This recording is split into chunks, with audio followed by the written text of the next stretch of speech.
Salam damai sejahtera buat kita semuanya. Tidak ada habis-habisnya kasus masalah intoleransi agama di negara kita ini terjadi terus-menerus.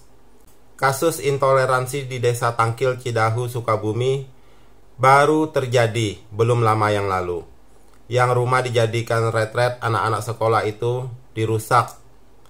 Dilanjutkan lagi pelarangan berdirinya gereja di Depok yang sudah memiliki izin tapi didemo dan diprotes warga-warganya yang intoleransi.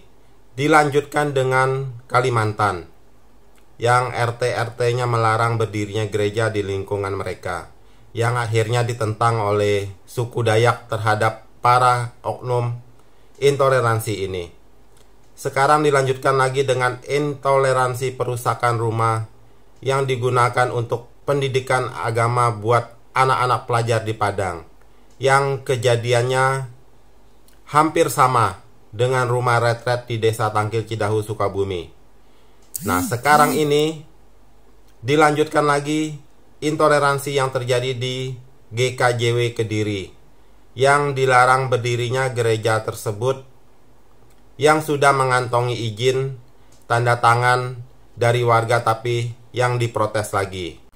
Pemerintah pusat yaitu Presiden Prabowo semestinya bisa mengatasi masalah intoleransi ini dengan tindakan tegas, dengan mengeluarkan pengumuman kepada seluruh rakyat Indonesia di setiap provinsi, dari gubernur, wali kota, bupati, camat, lurah, diturunkan ke RW, RT, dan diteruskan ke setiap warga, diberi selembaran tentang tindakan tegas kepada pelaku intoleransi agama dengan hukuman maksimal kepada oknum yang berani melakukan tindakan intoleransi tersebut, dan diberi pengertian kepada setiap warga agar bisa mengamalkan sikap toleransi kepada sesama, jangan menindas orang untuk beribadah.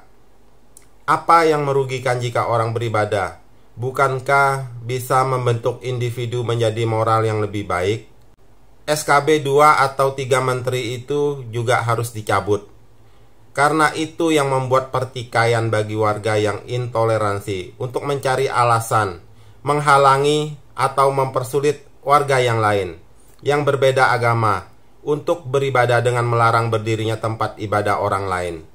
Jadi presiden mesti bisa melihat ini sebagai pertikaian di kalangan masyarakat yang menjadi dilema yang harus diselesaikan.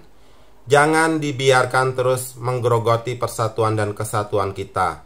Masa orang mau beribadah saja dipersulit dengan peraturan-peraturan yang dibuat, padahal beribadah dan bertakwa kepada Tuhan adalah prioritas hidup manusia yang fana untuk memperoleh kehidupan kekal di akhirat nanti, sesuai dengan agama dan keyakinan yang diyakininya. Dan itu merupakan hak dasar manusia, hak asasi manusia, yang sudah diatur dalam Undang-Undang Dasar 1945. Jadi pemerintah harus bisa melihat ini dengan lebih teliti. Jangan karena ada SKB 2 menteri atau 3 menteri itu yang menjadi penghalang buat kelompok yang dianggap minoritas dengan mempersulit beribadah di tempat ibadah yang semestinya dilakukan. Dan ini menjadi senjata bagi oknum kaum intoleransi untuk menghalangi dengan tindakan lebih jauh lagi. Jadi mohon kepada Bapak Presiden Prabowo untuk mengambil tindakan dengan mencabut SKB 2 atau 3 menteri tersebut yang memang menjadi dilema kerukunan di tengah-tengah masyarakat yang membuat ribut dan gaduh terus-menerus. Karena masalah perizinan ini banyak melahirkan oknum-oknum intoleransi dengan bersikap tidak ramah, tidak sopan, bahkan brutal terhadap sesamanya. Dengan banyak kasus yang sudah terjadi, yang diakhiri dengan kerugian di kedua belah pihak. Berikut keterangan dari Bapak Aan Asori mengenai pelarangan pendirian gereja GKJW di Kota Kediri ini ya. Malang benar nasib ratusan jemaat GKJW, ini postingan beliau. Malang benar nasib ratusan jemaat GKJW Mojoroto Kota Kediri. Pembangunan gerejanya dipaksa berhenti pemerintah kota. Alasannya tidak berizin, padahal mereka telah mengantongi dukungan 65 warga sekitar dan 200 warga jemaat. Ini postingan dari Aan Asori. Setelah peristiwa Cidahu dan Padang, aksi intoleransi memalukan kembali terjadi. Tak tanggung-tanggung kejadian ini menghantam kota yang baru saja didapuk sebagai salah satu kota paling toleran menurut Setara Institute. Komunitas Kristen Jawa di wilayah Mojoroto telah lama ada sebelum kemerdekaan. Jadi komunitas Kristen Jawa ini sudah ada sebelum kemerdekaan.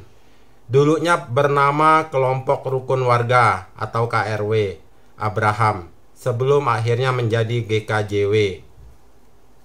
Jadi sejarah gereja ini keberadaannya sudah lama ya, sebelum zaman kemerdekaan. Di sini disebutkan dalam keterangan beliau.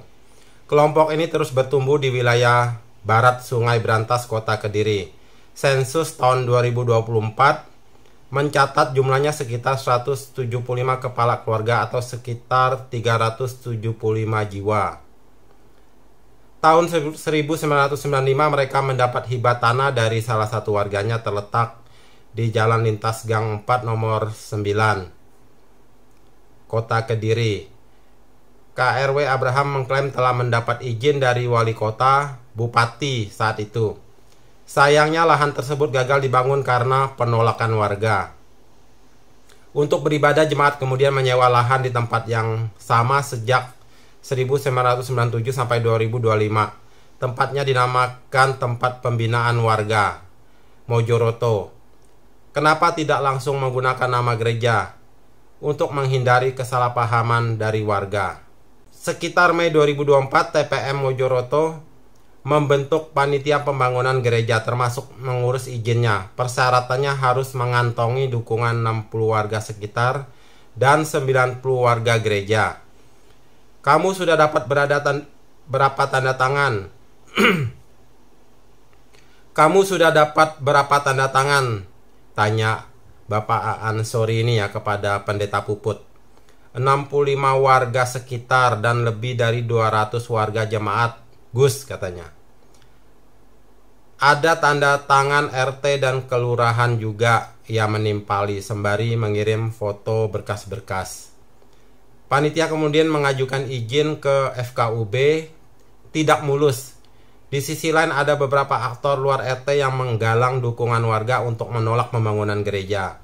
Jadi ada warga luar dari lingkungan itu ya, di sini disebutkan, yang menggalang dukungan untuk menolak pembangunan gereja itu, padahal ini warga dari luar.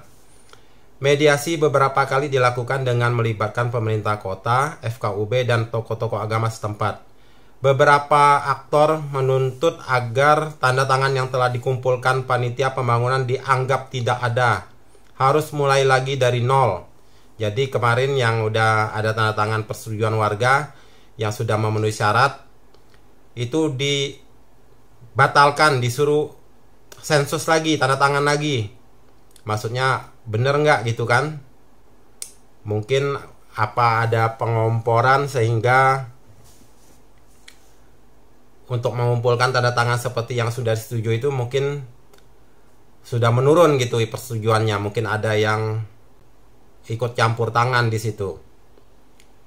Puncak dari upaya penghentian tersebut dilakukan Minggu 27 Juli 2025 bertempat di rumah Ketua RT 17. Panitia pembangunan dihakimi massal oleh pihak pemerintah dan warga dimotori oleh Bapak M, kata Pendeta Puput dalam rilisnya. Dia juga menambahkan keesokan hari, Senin 28 Juli 2025, Polsek Mojoroto memanggil panitia dan memerintahkan agar pembangunan dihentikan total. Merespon desakan dan persekusi tersebut dengan berat hati dan tangisan merintih, panitia pembangun gedung gereja menghentikan pembangunan untuk waktu yang belum ditentukan. Saya sudah buntu, Gus, kata Pendeta Puput ini kepada Gus Aan Asori ya. Ini Bapak Ansori mendesak Wali Kota Kediri untuk tidak tinggal diam. Demikian juga FKUB dan juga Nahdlatul Ulama. Kediri adalah salah satu tanah toleransi paling gembur di Jawa Timur. Kota ini tidak boleh dibiarkan kering, gersang, dan berubah menakutkan bagi kelompok Kristen. Ini kata dari Bapak Aan Asori.